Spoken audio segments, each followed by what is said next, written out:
name is Liam Cosma. I live in Austin, Texas. I'm 35 years old, and I'm currently an Army officer.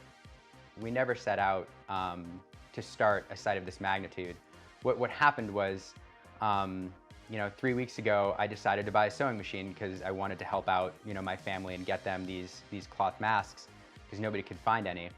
I started sewing masks, and the more I did it, the more I realized that there was a ton of need in the community that wasn't being met.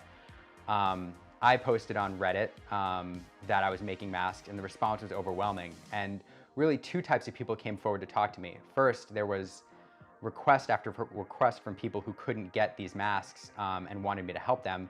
And then there were also a lot of other mask makers who came forward to talk to me to say, hey, I'm also making masks.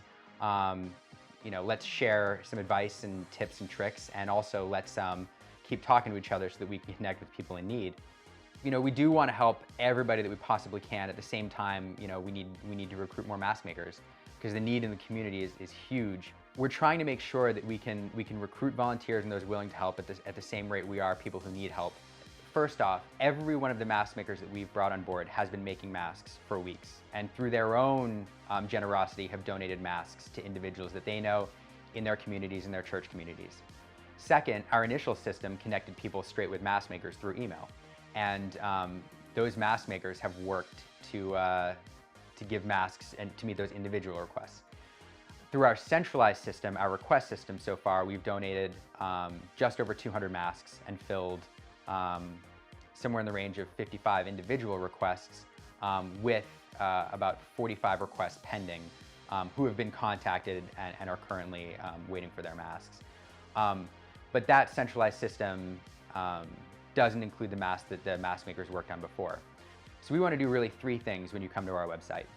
First, we want to teach you about these cloth masks. What types of masks are there? What type of mask do you need? What type of, do you need ties or do you need elastic?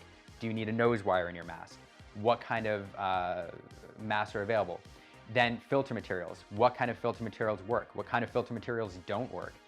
So the individuals know the type of mask that they need to get and what to look for. Then we try to connect them with local vendors.